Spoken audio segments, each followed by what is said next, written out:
Welcome into the CHGO Blackhawks Podcast presented by PointsBet. Use promo code CHGO when you sign up to get 2 risk-free bets up to $2,000. Happy Tuesday. I'm Jay Zawoski with Greg Boyson and Mario Tirabassi. We once again returning from Blackhawks development camp. Had a couple nice interviews we're going to share with you guys on Friday's show. Some good stuff there. We've got Duncan Keith having his retirement press conference today. It's happening right now. In all reports in Edmonton. All reports very emotional. Duncan Keith meeting the media right now. And, of course, tomorrow at 11 a.m., which is when we go live, by the way, NHL free agency begins. So, fellas, we got a lot to get to. Where do we want to start today? Yeah, the opening of free agency is very interesting for the Blackhawks coming up because we don't have a really good read on who they may be targeting. They're obviously not going to be going after the big name guys. We saw yesterday and today some names trickle out that weren't qualified. Some players that you kind of, I know I was looking at the list last night kind of like, I'd maybe take a flyer on him, because they need people to play on the NHL roster. And so it's interesting to kind of see where Kyle Davidson may go with their free agency route. And it's really hard to get a read on it because, yeah, you could get some veterans that have some experience that are cheap. Maybe you flip, at the trade deadline. Or you could maybe find a player in their mid-20s that a team gave up on or couldn't afford. That maybe you take a flyer and fits the mold more of, what Kyle Davidson wants his lineup to look like. There could be some players out there, and I've said flyer a few times, and I think we can maybe talk a little bit about that too as free agency opens tomorrow. So as these things go and as these things happen, guys like us, we ask our questions. We try to find out what's going on behind the scenes. We don't just throw crap out on the internet and slap a verify on things and call it real. Let's address. We're going to address the elephant in the room. Let's just address this. Hey, I'm right here. Oh, sorry, the other elephant. I wear a larger shirt than you, my friend. If you want us to talk about the Patrick Kane rumors, there are no rumors. It's clickbait, garbage, piece of garbage website. I am biting my tongue. Garbage for the record. Yes, they're trash. Yeah. They just want your clicks. They've got exactly what they want. They want everybody talking because they heard one radio guy who's not in Chicago, by the way. He thinks, or he would believe Kane would want out and then twist it into, it's official. He's going to ask for it. It's a bunch of nonsense. We are disregarding it until either one of our verified sources talk to us or a guy like Elliot Friedman or Bobby Margarita or Darren Dreger report it. It's crap, and it has served its purpose because now everybody's talking about it. I woke up to 19 Twitter DMs from people wanting to know if it's true. So I'm not going to announce. I'm not going to say their name on this show because they don't deserve it. But F you for ruining my morning of having to deal with this garbage. Piss off. Yeah. Done. Here's the thing. We addressed it. Just in general, if you see a Twitter account where the verification badge is in the avatar and not the actual account, show feet. They're misleading you from the beginning. You are being misled simply by clicking on the account where they're not verified, but they have a verification badge on their picture. And enough. Apropos of nothing, that picture has been changed today. Yes, it's been zoomed in, so it's not there anymore. Brandon Sikora with a $2 super chat. If you're in the chat, you can see the name he's mentioning. I am not going to say their name, but yes, you are correct, Brandon. That is who we're talking about. That is what we were talking about. All right, yes. Backtracking now. More important. Anyways, about real stuff. The thing that is actually that Mario said flyer. A thing. Okay? Flyer. Ooh. I've heard this from multiple sources over the last 48 hours, and of course, these things are fluid. These things can change. The Philadelphia Flyers are looking to clear salary because they want to make a run for Johnny Gaudreau, potentially some other free agents. They have a high-priced deal on their books, a player you've heard of, a player that has a pretty positive reputation around the NHL. A name that has been a Blackhawk. A name that has been a Blackhawk, but not a player that has been a Blackhawk. Might even have his nameplate still in the locker room somewhere. As we talk about the Blackhawks taking on assets and bad contracts to gain those assets, I've heard the name James Van Riemsdyk twice in the last 48 hours from separate, non-connected sources. Again, these could be these sources looking around and saying, where could this make sense, and maybe trying to do it themselves. But from what I'm saying and from what I'm hearing, this sounds very specific. So the idea here would be James Van Riemsdyk makes $7 million next season and then is an unrestricted free agent. The Hawks could take on that contract or a portion of it to help out the Flyers and say, if we're going to help you out here, we want a first-round pick too, or we want a top prospect too, or it's going to be James Van Riemsdyk and his contract plus to help you go get that free agent you want. So it may not be that specifically, but things like that are things to keep an eye on for the Hawks too, as you see some of these high-priced free agents like Evgeny Malkin and Johnny Gaudreau, who have not re-signed with their original teams. Now they're suddenly available. A lot of teams are going to be looking to clear out some salary to bring those guys in. So James Van Riemsdyk is one name to keep an eye on. Again, these things are all fluid, and the Flyers might say, Johnny Gaudreau doesn't want to play here. Fine, we're keeping Van Riemsdyk. But the other nice thing about that is if that trade happens, get to the deadline, Van Riemsdyk is playing, as of now, with probably Jonathan Toews and Patrick Kane. Probably has some pretty decent numbers. Hitting the deadline, can be flipped for another asset. Mm-hmm. So now you've got Van Riemsdyk plus whatever you brought in with the trade, and then whatever you get at the deadline simply for taking on the contract. This is how you accelerate a rebuild. So if something like this happens tomorrow and be like, well, you just traded Alex DeBrincat, but you brought in this guy, it's not about the guy. It's about what's coming with the guy. Long run plan. Because people are saying on the internet. People are saying, why would you bring in James Van Riemsdyk? Because that is not the rebuilding player that you build a rebuilding lineup around. No, it is the first round pick that comes with him, or the top prospect that comes with him. That is the focus. Asset you flip JVR for at the deadline. Exactly. Right. Say he comes in and scores 25 goals by the deadline. Great. Somebody's got to do it here. Flip him again, and you get another future asset. For the record, by the way, Mr. Duds in the chat brings up a good point. Philly wouldn't give the fifth for DeBrincat, but will give a first to take JVR off their hands. Philly, if they're signing Gaudreau, they're wanting to be in the market. Seems to think they're contenders next year. Mm-hmm. They've got John Tortorella. Yeah. They added Tony DeAngelo. They add Johnny Gaudreau. That's not going to be the fifth overall pick. It will be 16th, 17th, somewhere maybe even the 20s. You would think that they would be in the playoffs. Bottom line is, as we've said many times, next year's draft is so deep. You've already got 2 draft first-round picks. One of them is going to be near the top, if not at the very top. That's the plan. You get a third one in the middle of that, and then, hey, here comes Patrick Kane wanting his... And Colorado is willing to give you their first round. But now all of a sudden you got 4 picks in the first round. Granted, 3 of them are going to be later in that round. But these are guys... package those picks and get up into the top 10. I mean, you've got so many options here. And to gain as many picks possible in next year's draft, listen to any of your draft experts, your scouts, next year's draft is historically good. Deep. Deep. Where picking at 17 to 23 next year is essentially equal to a top like a lottery 6 or 7 pick from this past year's draft. Well, we saw it in, I forget what trade it was. The Blackhawks getting a third-round pick next year. I think it was when they traded the 94th pick. Yeah, they traded the second to Pittsburgh. It might have been. They traded one of their third-round picks for a third-round pick next year.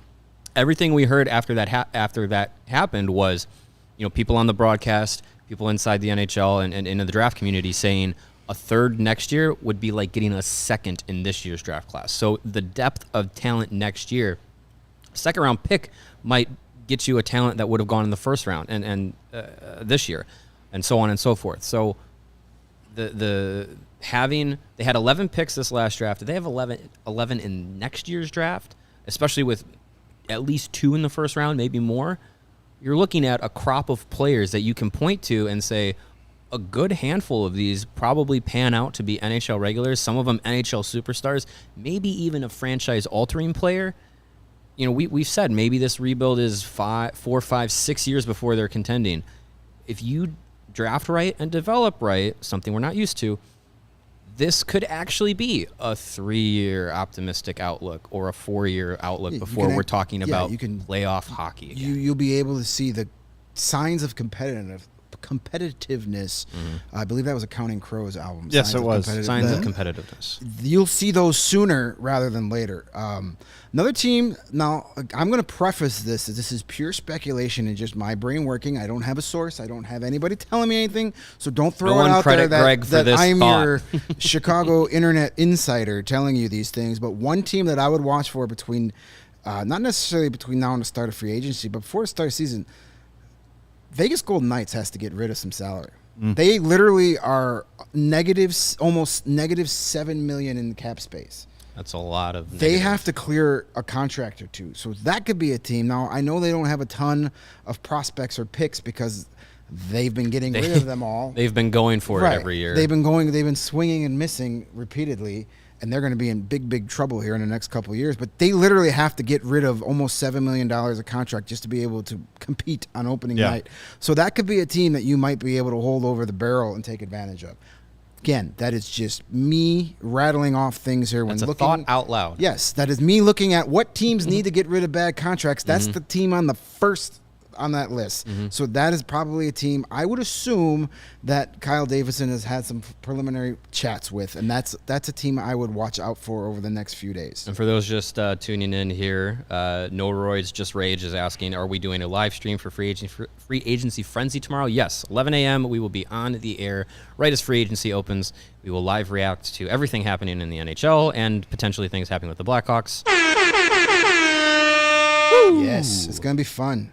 I saw I lost the name. I'm sorry. I think it was Paul in the chat saying, is James Van Riems like the kind of guy who's going to come in here and make the Hawks too good to get one of those top 3 picks? I don't think so. I don't think he's going to have that sort of an impact on the roster. When you look at what the team was last year with Marc-Andre Fleury, with Seth Jones, with Alex DeBrincat, they finished 6th. And this team is not going to be that good. Right. He's not going to be passing the puck to get assists from Alex DeBrincat. He's going to be passing to puck to our good friend Sam Lafferty or Phil Kurashev. Don't quite have the finish as an Alex DeBrincat.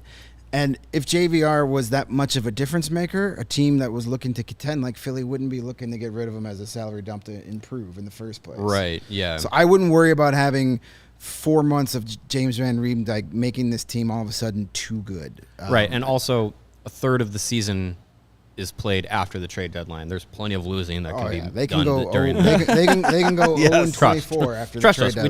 We did it last year. Yeah. So I'm not worried about that. Usually the guys who are on bad contracts that need to be salary dumps are guys who are completely underperforming in the first place. So bring on all your underperformers for next season. We'll be an entire team of them. Ralphie's saying in the chat here, Sam Steele. That's one of those young players I would take a gamble on him. That's a guy. The Ducks had 3 guys that they didn't qualify. Sonny Milano. Yeah. Those are like the perfect type of those are some players that it's like Oscar Lindblom from the Flyers was bought out today too. Those are the sort of names to keep an eye on too when it comes to free agency. Youngish guys who are not retained, sort of like Dylan Strome, who might be looking for an opportunity to thrive in the top 6. Those are the sort of guys that the Hawks, if they do sign some free agents, will bring in. Could be players that Davidson is like, that's a guy I want instead of a Kubalik or a Strome. Right, and you could see why based on the kind of guys he's brought in so far. A couple names that are interesting here when I'm looking at the Flyers cap-friendly page as we look at extra assets to bring in. If it's not a draft pick, Owen Tippett, who is a well-traveled prospect, a big kid. Yeah. Seemed, I don't know, a little delayed in his development. It feels like I think people expected him to be a star by now. He was really highly touted first-round pick. Just hasn't busted into the NHL yet and made an impact. I think he was with the Panthers organization for a bit. Now he's with the Flyers. Yeah, I mean, it's gambles. It's rolling the dice and seeing if he's already had a change of scenery, but a change of scenery and a change of expectation with some of these young players could make a difference. Morgan Frost is another one. That's a guy I asked. That's where I start.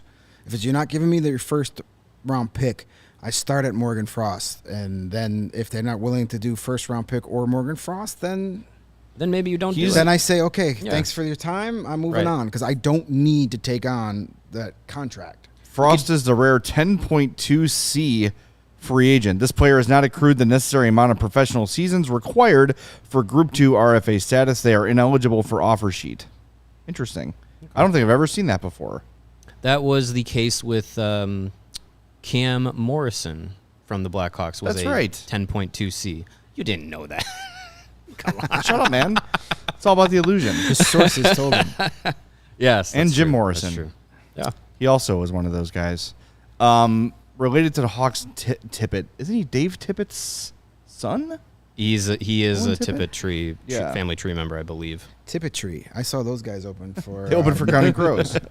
Saw them open for Matchbox 20 in. Another team that I'm interested in what they're doing that the Blackhawks could potentially be on the phone with and maybe take a contract or some money off of their hands because they're trying to do other things is the Penguins. They just signed Rickard Reichel to the money that you would have thought Evgeny Malkin was going to get. They just signed Chris Letang to a big deal. They are a team that wants to continue to contend, and they're kind of running into some cap issues. And a player that I saw Frank Saravalli mention in his trade targets list was John Marino, 25-year-old defenseman who has, I think it's like 4 or 5 years at about $4 or $5 million. I don't claim to be an expert on the depth of the Penguins' defensive group, but if they're potentially looking to say maybe we move on from John Marino, that's a young-ish defenseman that I think could slot into the Blackhawks, and maybe he's good, maybe he's just average, but it could be someone that you take that money off because the Penguins want to have some cap flexibility, and you get a third or second round pick or a mid to upper level prospect for it. I mean, it's wide open with what the Blackhawks could do, who they could be talking to, and I don't think a lot of it is going to necessarily be we're going after, star UFA XYZ. Yeah. It shouldn't be. There's no reason to do that. By the way, Owen Tippett not related to Dave. Yes, Sorry. confirmed in the chat by Ryan. Thank you for Googling that. See, folks, that's how easy it is. If you want an answer to a question, take 3 seconds, Google it, get the correct answer, and pass that along. See how simple that is? Some breaking news here from Scotty Bowman on Twitter. I am no longer working for the Chicago Blackhawks as of July 1st, as I decided it was time to move on. Still love the game and would love to stay involved. So they're Bowman-less. They are Bowman. I don't have to pay for that one. We can talk about Scotty. We were talking about Scotty. We were still allowed to say his name. Yeah, it was weird that he was still a senior advisor with the Blackhawks. I'm not sure exactly what he really did. That may have just been a honorary title. Just a paycheck. Yeah, especially after his son was dispatched from the team. I don't know how much advising he was doing after that, but there you go. Based on some of the moves his son did, I don't want him advising anybody anymore anyway. How old? But we got how old is Scotty Bowman now? How old is Moses? Subtract about 5 years. You're probably old. Yeah. But anyway, Scotty, we got a seat for you here at CHGO. You want to join us and talk some old school hockey? Never mind this. We'll hide. It's a tip jar. We'll hide the he who shall not be named jar if we ever get Scotty here. But if he's watched more than 4 seconds of CHGO Blackhawks, which he probably hasn't, we're on his no-fly zone. 87 years old. 87. Ooh. Jesus. As far as cap space for the Blackhawks, I saw the question there from our friend No Roids Just Rage. They have, I believe I saw on both Cap Friendly and Puckpedia, $18.5 million currently. That is without knowing what the deals for Caleb Jones and Philip Kurashev are. Those aren't going to take more. Aren't going to take up much. Off. So about 17. Yeah, so I'd say about 17, 16 million. Yeah. They obviously have some flexibility.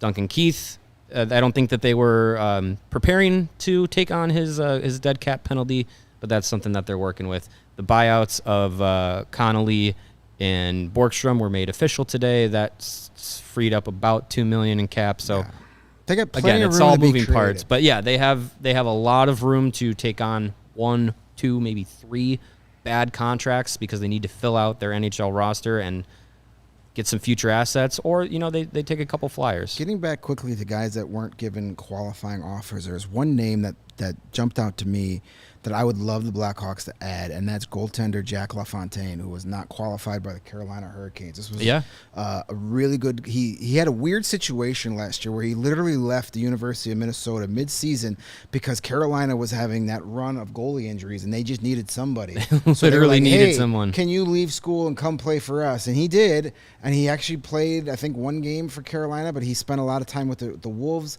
Wasn't great in the AHL, but again, this is a kid that literally left college and then is going playing pro like within 24 hours of each other. But this is a highly touted prospect. Carolina, obviously, they've got a lot of really good young goaltending in their system, so he was deemed expendable. We have talked a lot since coming on the air that the Blackhawks definitely need goalies in their pipeline. Drew Commesso is the top guy. Arvid Soderblom is pretty good. But you need as many young goalies in the system. And if Soderblom is going to be the backup this year to Peter Mrazek, you need another guy in Rockford. You got Jackson Stauber, who unproven. And that's it. So because they didn't bring back Jack Cale LaFontaine Morris. Screams, let's get him in here for like a 2-year minimum deal or something, a 2-way deal. Goalies they need time. Commesso will need time. Yes, and Corey Crawford was 27, 28 by the time he made the NHL full time. He played 6 The Blackhawks minor league have seasons. Nothing but time to develop goalies. Right. This is a kid that won was he a Mike Richter Award winner? I think he was. Or he was a finalist at least. Yeah, with Minnesota. He was at least a finalist for being the best goalie. He won it. He won it. He did, yes. He did win the goal. He won the award for being the best goalie in college hockey. The kid has talent. Sign him. Bring him in. Let him play in Rockford for the next 2 years. It's another roll of the dice. Yeah. Yeah. Those are the type of guys that the Hawks need to pick up as well. Jack LaFontaine, I want him as part of the organization. A lot of guys like that too are going to be looking for the opportunity to prove themselves, right? Like some of these guys who are not qualified might look at a team like the Hawks and say, all right, I got to potentially spend part of the season with Patrick Kane if he's still there, with Jonathan Taves if he's still there. Can make you a lot of money. Top 6, resurrect my career, have some big numbers, and then find my way onto a contender via the deadline or in my next deal. It's a big opportunity for some guys like this to find a team like the Hawks who are looking to fill space and looking to bring in some pieces. So I think they're going to be active tomorrow. Yeah. I don't know. I don't think any of the names are going to like blow your doors off by any means, but I would expect some movement within the next 24 hours for sure. Yeah, I would say temper your expectations. Don't think that they are going to be in on Evgeny Malkin. No. Or, don't think that they're I know Ryan put in the chat here, Ilya Samsonov, as intriguing as that would be, because he is a young-ish goalie who, I don't know what the Capitals are doing with their goaltending situation, because they didn't tender Samsonov, and they traded Vitek Vanacek. Bringing Holtby back. Holtby might retire. I don't know what they're going to do. But that is someone who is intriguing, young-ish, would be affordable, would be great as maybe another like bridge player, or hey, maybe he turns into a starter eventually down the road, allowing more time for like a guy like Drew Commesso to develop. But I wouldn't put a lot of weight into that, because I would like to your point, players looking for opportunities. I think there are a good number of those players that may have been buried on more competitive rosters that are looking for, hey, like, I can get playing time here. I can prove myself more than just being a fourth line person or a AHL, NHL tweener. I think that would be interesting to see what they do, but I would, again, temper expectations. They're not going to sign the big name free agents. They're, unless it's Phil Kessel, then hey, that would be great. Phil Kessel, I want it. But FYI, you got the shirt for Phil Kessel. I do. Today. I got these. You can't see it from the distance, but these are little hot dogs on my shirt. So that's my. I will wear this shirt until Phil Kessel is a Chicago Blackhawk. There you go. We had a question. Somebody asked if Jack LaFontaine is related to Pat LaFontaine. No, Jack is Canadian. Pat was not. American. Yes. So Super chat from Brandon. I believe he's emphatically asking about Dominic Bassi, who was at prospect camp. I don't know anything about him, so I can't really. He was a 6th-round pick a few years ago. He's transferring this season from Colorado College to St. Cloud State. Bassi had 2 years at Colorado College as like the 1A, 1B. Doesn't jump off the page, but again, he was a project pick. Yeah. So I think he's still kind of figuring things out. We'll see what he does at St. Cloud State, but he's at camp. Been paying a little bit of attention to him, but again, it's a project. It's time with him. So we'll see what happens with him. Last 2 years at Colorado College, 3.18 and an 8.95 and a 3.23, 8.88. And again, these are different. It's not comparable to the NHL, of course. It's college, and Colorado College is not one of the more competitive programs in the country.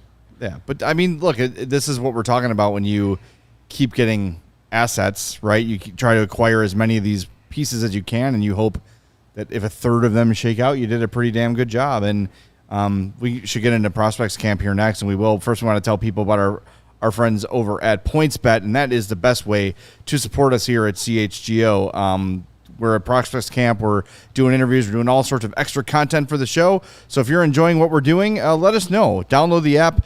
Use the promo code CHGO when you sign up. Do it right now, and you'll get 2 risk-free bets up to $2,000. But don't forget, make a $50 or more first-time deposit, and you'll receive a free CHGO membership. You're going to get access to all of our great web content. You'll get a free T-shirt of your choice from the CHGO locker. So $2,000 in free bets, a free CHGO membership, and a free T-shirt from the CHGO locker, all for making a $50 or more first-time deposit at PointsBet. Get those in-play bets going. During baseball season, NFL is right around the corner, which is crazy, but it is. The NFL is right around the corner. July's Bet along fast. with the game. You see a comeback coming. You see a blown lead coming. Place those bets mid-game. It's a great way to stay involved, especially now, like kind of in the dog days of the baseball season where the games are kind of getting a little mundane. You're not quite playoff time yet. You're right before the All-Star break. Stay in the action with those in-game bets. They're a ton of fun. What are you waiting for? It is time to elevate your live betting game. Download the PointsBet app right now and use the promo code CHGO. Once the game starts, don't just bet. Live your bet life with PointsBet. And if you or someone you know has a gambling problem and wants help, call 1-800-GAMBLER for crisis counseling and referral services. And we are also brought to you by our friends at Athletic Greens.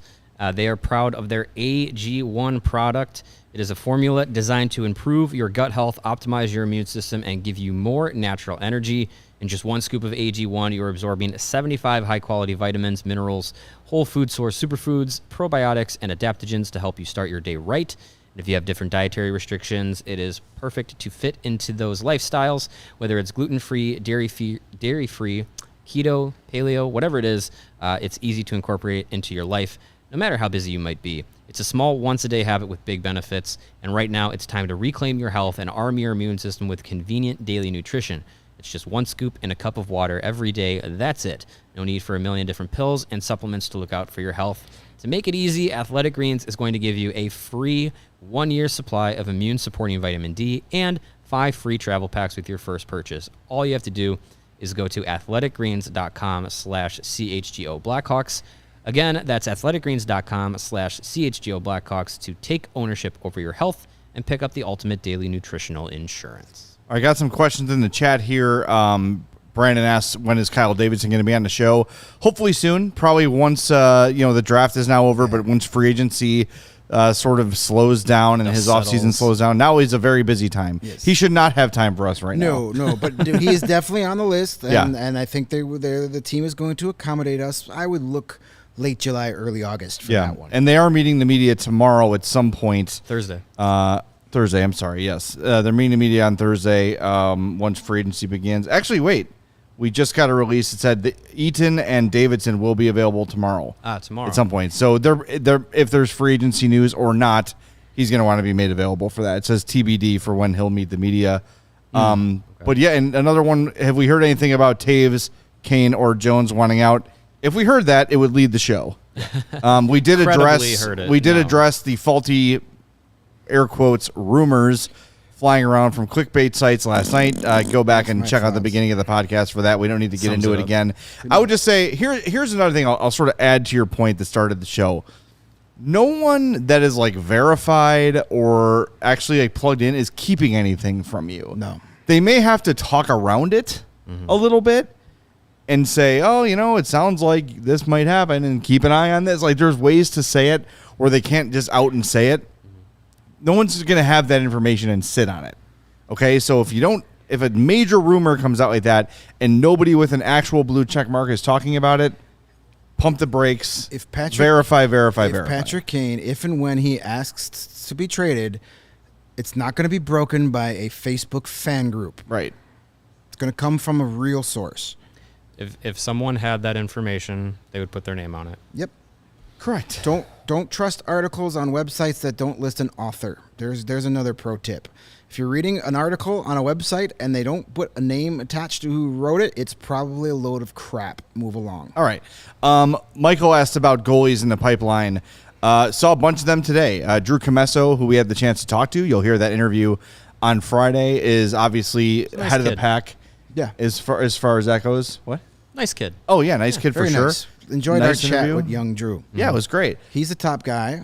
He is the top guy. Well, yeah. He's basically the guy. Well, I mean, you could technically rank Arvid Soderblom ahead of him as far as who's going to be more available.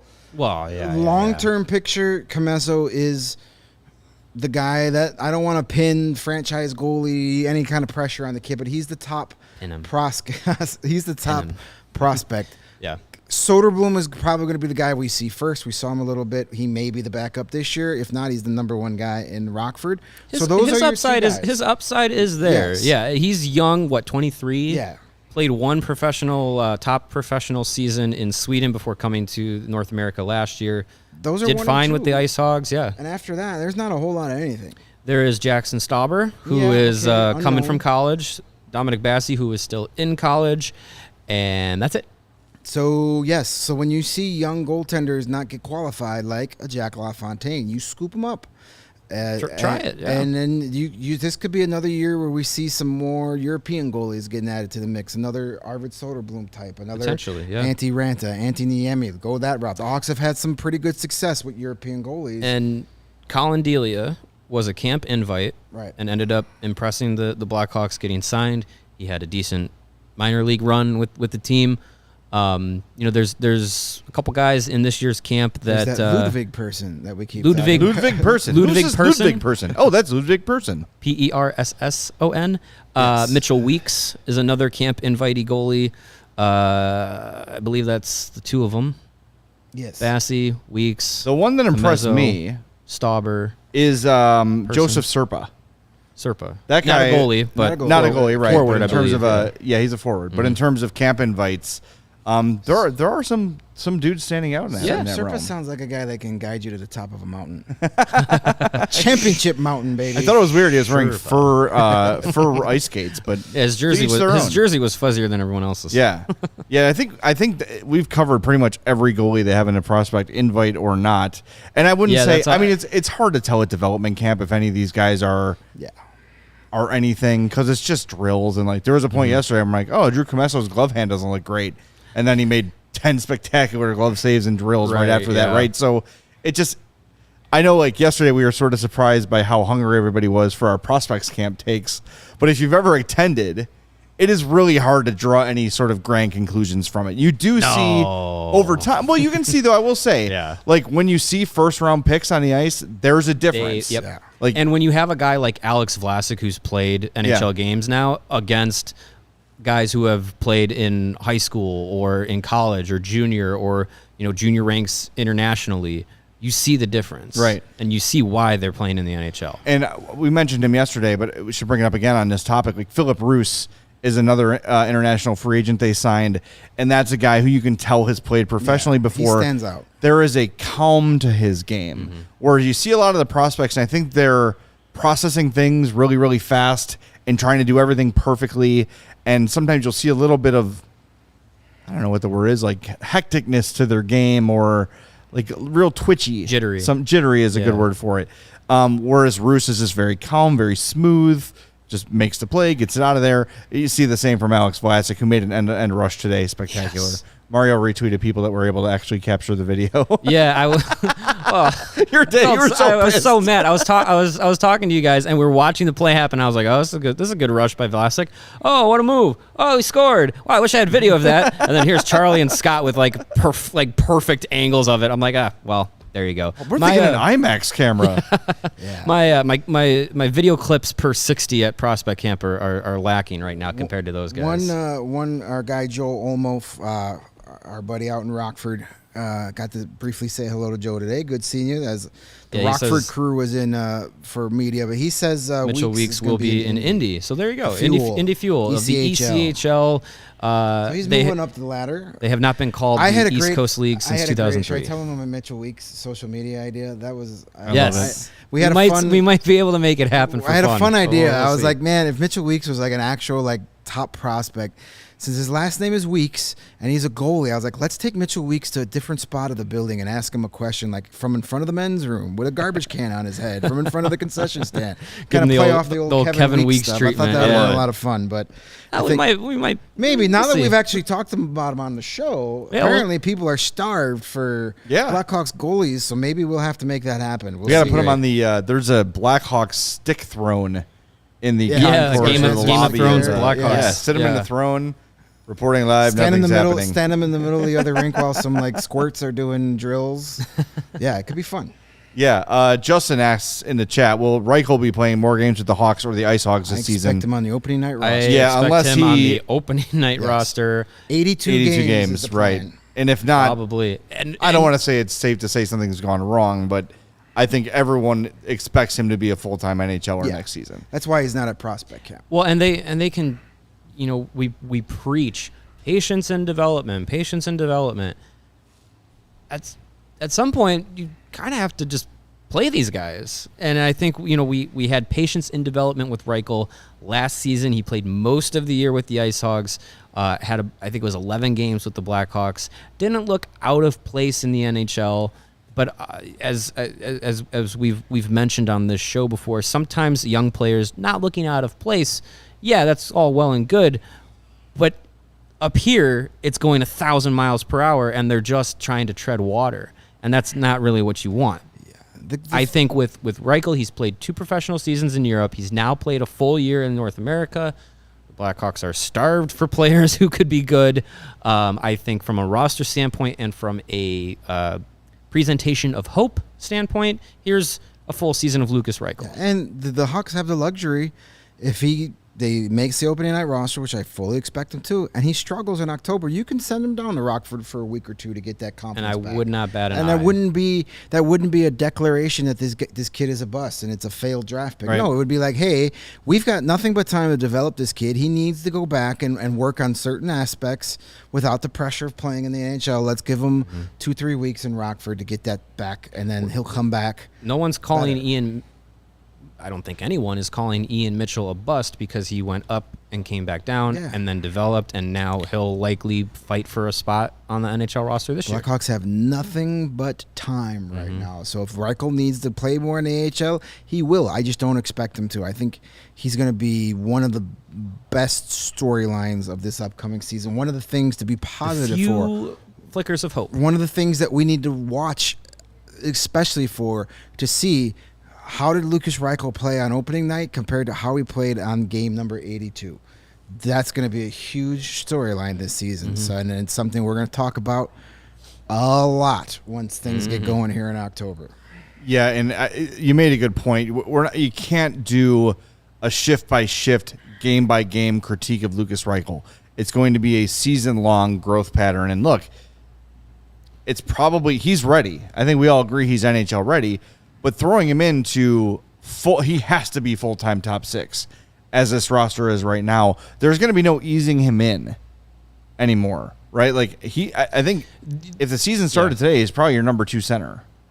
Yeah, and knowing that Dylan Strom's not around, that is throwing him in the fire, and they must believe he's ready for it, or at least maybe not ready for it, but that he can handle it, and it's not going to crush him in any way, shape, or form, but.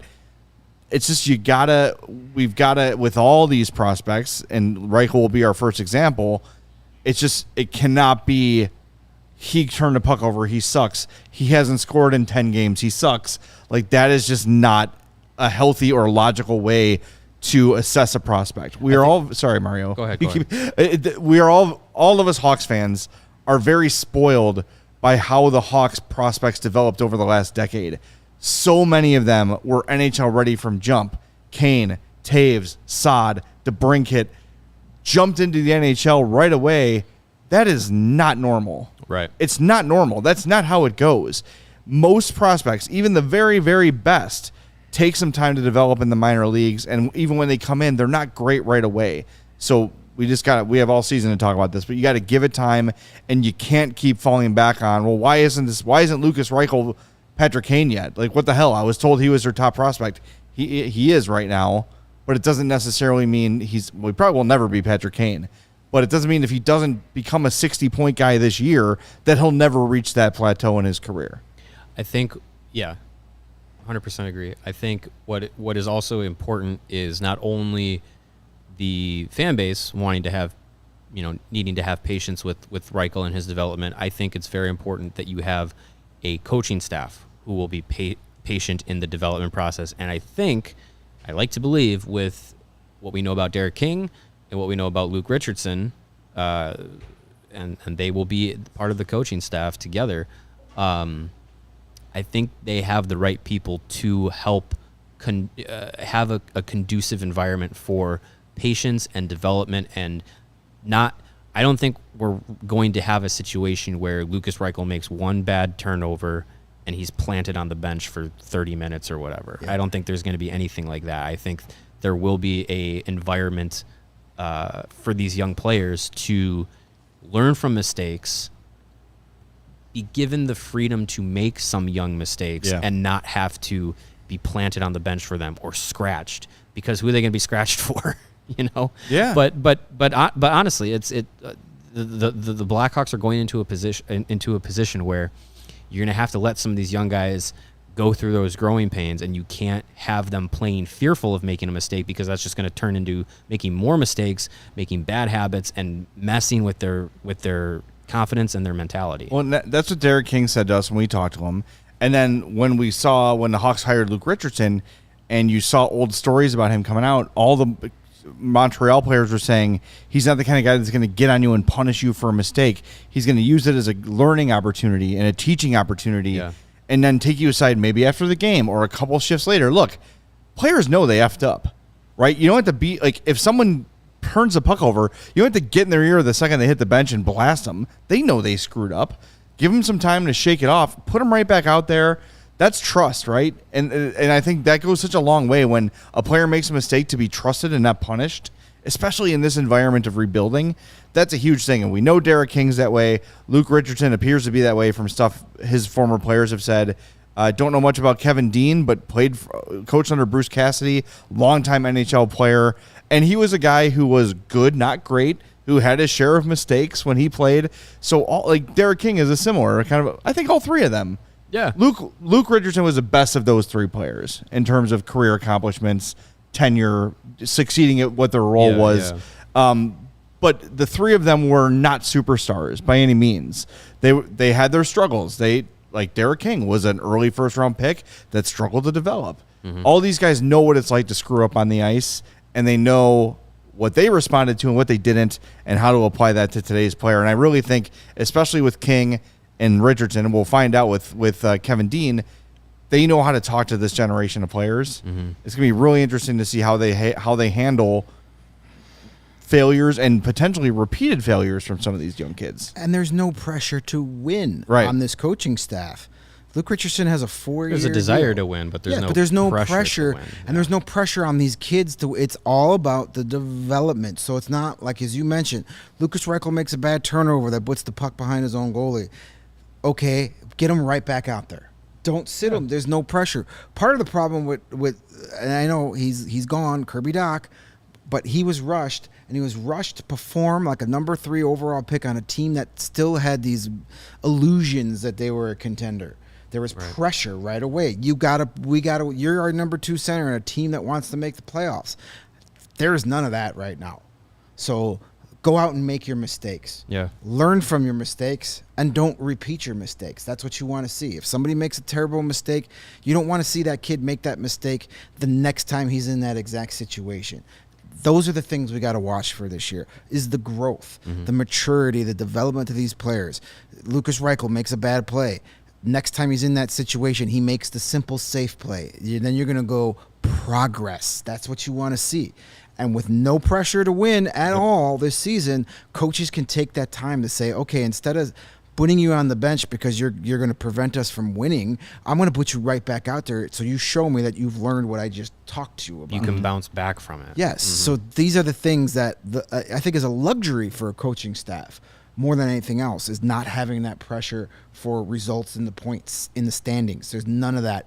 The pressure is going to be making these kids take the next step, making them become NHL players. So when the pressure to win is there, these are your guys you're relying on. Nate brings up a good point in the chat. He says, do y'all remember how bad Seabrook and Keith looked early on? Yeah, a lot of people missed that. But yes, they there were times we would look at each other in 329 like, this is the future on the blue line because this is not good. Like Duncan Keith was like Bambi on skates sometimes, and Brent Seabrook looked slow and just confused. Like it takes, especially defensemen, really take a lot of time to develop. Some of us, So- we called Duncan Keith Drunken Keith for a while. Yeah. Sometimes it looked like he was a little, drunky out there, and it took time. we should talk about him here in a second Hall of too. Fame career. Yeah, we have a super chat from Brandon. I That want he to was make sure at we the get to first that. 2 games of Reichel's career. He was one of their better players on the ice, and it happened to be Lafferty's first 2 games as well. Well, hey, there you go. Pair them up. The glue of the franchise is Samuel Lafferty. You all laugh at us, and then Sam Lafferty is going to be an NHL All-Star. Him and future captain Rhys Johnson. There I you go. think Sam Lafferty is the future captain. Someone's got to be. Could be. They might just say, no, I'm good. I don't want to do that. All right, Duncan Keith made it official today, called it a career, and we were talking at the development camp, is Duncan Keith going to kind of go scorched earth on what the Hawks are doing right now? He did not. It was all very positive, very emotional, had his son next to him for the entire thing, and ended the press conference by telling his son he loved him and giving him a kiss on the head. Oh. Remember, that's the reason, aside from the Hawks sucking, that he wanted out of Chicago and the head Be coach. closer to his family. And probably I the GM. look forward to Kyle Davidson drafting Duncan Keith's son in about Colton 8 Keith? years. Colton Keith. Yeah. Is it Colton or Colt? Just Colt. Can't remember. Close Colton. Is it Colton? I don't know. Have another Colton in the Either the way, it's a system? great hockey name. Colton Doc. Let's Colton draft Keith. him. Let's draft him now. There was a Keith Seabrook Yeah, there was a few Keith years ago. Seabrook. Yes, there was. It's a deep cut for all the diehards out there. It is Colton. It is Colton Yes. Keith. Duncan Keith said, this is from Mark Lazarus, his body was telling him it was time to retire. Quote, I always took a lot of pride in my training and being ready. I just felt the last few years there was a change in how I felt. I still love the game. Always will. That's a dude who is self-aware and knows it's time to call it. I mean, Duncan Keith probably could have played another year.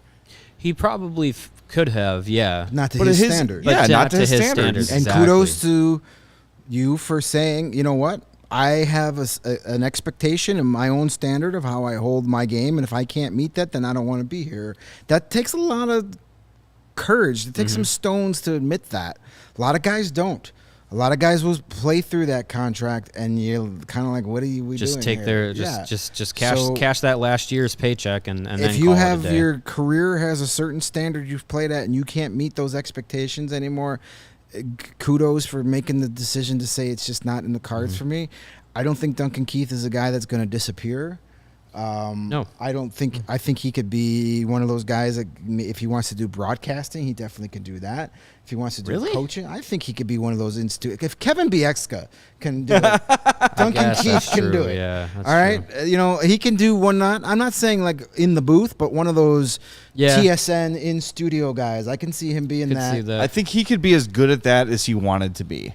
yeah, If he oh, yeah. decided to open up and be like, yeah, I'm going to show you how I would defend this play and drop X's and O's. I think for a lot of guys, it's just a desire. Like, this doesn't entice me.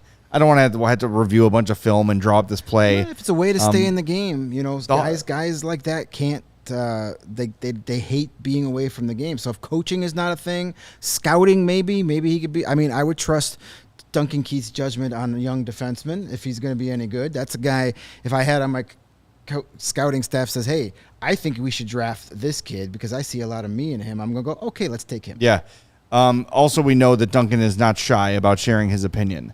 Yeah. And I think something like a scout or a front office sort of role or a coach fits him very well.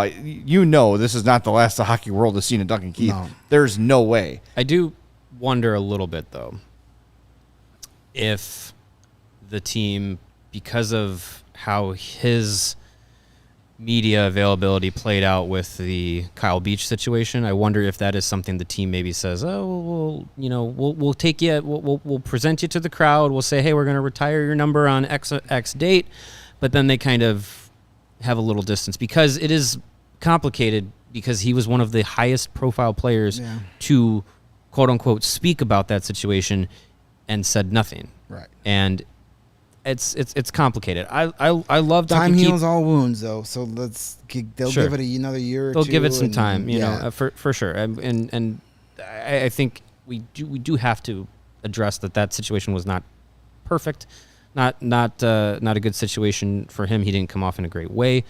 But saying that, he had a first ballot Hall of Fame career. His number will be retired. Statues, whatever you want to do. Potential, Kane Tays Keith statue, whatever you want to do. I have his jersey. I got it the year he got traded, so that was perfect timing. One of my favorite players fine, though. That's when you'll be able to wear forever. Yeah, one of my favorite players on the ice. But a little bit of a complication to his legacy, but the memories of him on the ice, his parade speeches, like those don't go away. If you were to build a Mount Rushmore of Chicago Blackhawks defensemen, top 4 defensemen of all time, he's no doubt on that. Of course. It's probably him. It's Chris Chelios. It's Doug Wilson, and then your fourth guy, you get some arguments. Maybe a Pierre Plot, maybe a Brent Seabrook. I know Jay's not a big fan of Pierre Plot. Oh, yeah, I hate Pierre Plot. Yeah, somebody asked I think WGN asked, is Duncan Keith the best Hawks defenseman ever? And I sarcastically retweeted and said, what about Enrico Ciccone, good old number 39? And someone pointed out all Pierre Plot stats, and I'm not going to fight with anybody because I never saw Pierre Plot play. Chances are that person didn't either because people old enough to know Pierre Plot doesn't know how to tweet. But I know that, yes, it was a 6-team league, 2/3 of which were plumbers and carpenters most of the year. The goalies were popsicle sticks for pads, no helmets, and would just flail at the puck. I'm going to say that if you put Pierre Plot and Duncan Keith on two opposite teams, the team with Duncan Keith is going to win. Just based on, of course, the natural progression of the athlete. Look, 3 Stanley Cups, a Conn Smythe, Norris Trophy, that's enough for me to say at least Duncan Keith is the best Blackhawk of the last 44 and a half years. Because that's what I've been alive to see. And I'll put Chris Chelios second there. There you go. Then Enrico Ciccone. Then and only then. Then Keith Kearney. I loved Keith Kearney. I did too. Poor man's Chris Chelios. Good player. He kind of looked like him, too. He did. It's like if you order Chris Chelios on Wish.com, you get Keith Kearney in the mail. He was the Chinese knockoff of Chris Chelios. For those, for those that don't know Enrico Ciccone, by the way, good old number 39. The Hawks traded for him. Good Twitter follow. Really good Twitter. Is he like a politician or something? He was doing broadcasting for a while, too, but now I think he's a public, I think he's like a mayor. Like another example of like the rockhead hockey player is actually the smartest guy on the team. Enrico Ciccone was a pure goon. The purest of pure. He wore short gloves so he can throw them off faster to fight people. No, and by the way, his face matches his name perfectly. Like he's got like a Razor Ramon, Rocky Balboa sort of a thing going on. I love the dude because he was so entertaining. But he is my go-to because he was a bad hockey player. Yes, he could not defend for shit. He had no interest in defending. He just wanted to punch you as many times as he could. Yes. So he's kind of my fallback name for he was John Hawks of a Scott certain before age. John Scott. Yes. But he was entertaining. He was an entertaining hockey player. Somebody always remembers. Was he ever an All-Star MVP? Can't take that away from John Scott. He's got that. There was an internet. If there was such a thing as an internet and people were allowed to vote when Enrico Ciccone played, I would have voted for him. There you go. Yeah, he was. I'm trying to go through the stats here. Plus, he sounds very familiar to, like, you could totally insert his name into that scene from Naked Gun. It's Enrico Ciccone. All right. It's Enrico Palazzo. For the 1991-92 Kalamazoo Wings, Enrico Ciccone played 53 games and had 406 penalty minutes. That's hard to do. God. Like, what are you doing, dude? He's just ridiculous. running into the... I'm just going to start the game in here. He played 2 seasons with the Hawks in 96-97, 67 games, 2 goals, 2 assists, 233 penalty minutes. Oof. This is a guy that barely played, too. He barely played. He was, most of his minutes were spent in the penalty box. Yes. Yeah. But entertaining as hell. And maybe we'll get Enrico Ciccone on one of these. Yeah, we'll see what he's up to. He does. Yeah. My mic was completely muted. Yeah, Comment from Nate. Somebody just asked, we'll see what he's up to. Pretty sure I saw Ciccone working as a bouncer in a Tampa area strip club years sounds ago. right. He So played maybe for the we'll be able to Lightning. get him on. Yeah, he played for the Lightning before he played for the I Hawks. bet so you we can get that tracks. Rico and Coney on a Throwback Thursday. We can give him a call in Oh, that would be so fun. from the strip club. Remember when you wore short gloves so you could punch people? That was awesome. That was awesome. That was so cool. What was the advantage of having the short glove? He's like flick him off. Quick draw. I did a Quick quick draw. sweep on Google just looking for his picture, and like 5 of the 10 things I saw were him punching someone guys in the in face. the Yeah, face. well, Well, I that's mean, all he did. There's not a lot of Fighting action pictures. pics. Yeah. The other ones you'd find would be potentially him skating to the box. Yes, Yeah. feeling leaving shame. the penalty box, drinking water in the penalty box, toweling off his face in the penalty box, Right. waving to the people behind the penalty box, Oh, and then man. punching guys. Brad in the chat with some other blast from the past. Ryan Vandenbush Yes. and Jim Cummins. I have a good radio. Civil War mustache, Jim. Oh Cummins. my god, I got a good story about him. So after the Rafi Torres hit on Hossa, Dan McNeil at the Score was on a warpath and just wanted Rafi Torres' blood. He's like, we got to get an old Hawks enforcer on. Find Jim Cummins. So I called Jim Cummins. I'm like, hey, we want to get you on to react to the hit on Marian Hossa last night. He's like, hell yeah, I'd love to do it. So we get him on, talking to him for like 10 minutes. And he's like, yeah, I didn't really think the hit was that bad. It was just part of the game. And Dan's like, what? Like, did you see? He's like, I got to be honest, man. I never saw the hit. I just wanted to be on the radio. So then McNeil is like pissed at me. I'm like, I told him what we're talking about. So he's pissed at me. We hang up on Cummins. Then Cummins calls me back. He's like, hey, man, you put me in a really bad spot. I go, what are you talking about? I called you and said we want to talk about the hit that the entire hockey world is talking about. Can you come on and talk about it? Yeah, absolutely. I assumed, filling in the gaps of that conversation, it seems like you may have seen it. Right. Maybe a few two punches from Enrico goodness. Ciccone to Jim Cummins. All right. Does that mean Jim Cummins is not joining CHGO Blackhawks anytime I don't soon? know. Probably not. I doubt he remembers it. Remembers me, rather. We need an all but- goon Throwback Thursday. I really want to get Stu Grimson on, by the way. I want him That'd as be he's great. Yeah, he would be great. I would love to get him on. He can talk about hockey and legal advice. Yes. Yeah, exactly. My wife got in a car accident. Also, what do you think of the prospects this year? Anyway, so reminder, everybody, tomorrow we've got our trade deadline show. We'll be live at 11, so make sure you join us. Hopefully, Live for the frenzy. we get some news right off the hop. Usually, if we don't have Hawks news, we'll certainly There's have gonna some be league news. Yes. Plenty There'll be hockey news. to Yeah. talk about. Yeah. Johnny Gaudreau, I saw from Frank Saravalli. The report is Johnny Gaudreau has an 8-year, north of $10 million contract on the table from the Calgary Flames. I saw the Islanders have an aggressive offer, and the Devils are expected to make a big offer, too. So if he wants out of Calgary, it's not for money. I don't like him out of Calgary. I like him. That's I a team I the like Hawks will need Flames. to watch because if they sign him for that kind of money, they're going to have to dump some salary. They might. Or a team that- come on back. team that wants to get him will have to dump some Milan salary. Lucic as a Blackhawk next year? I don't like that. Ugh. You'd have to give me 2 first-round picks to take that. Yeah, but That's, hey, you go from Strome to Lucic, that number 17 will be nice and warm.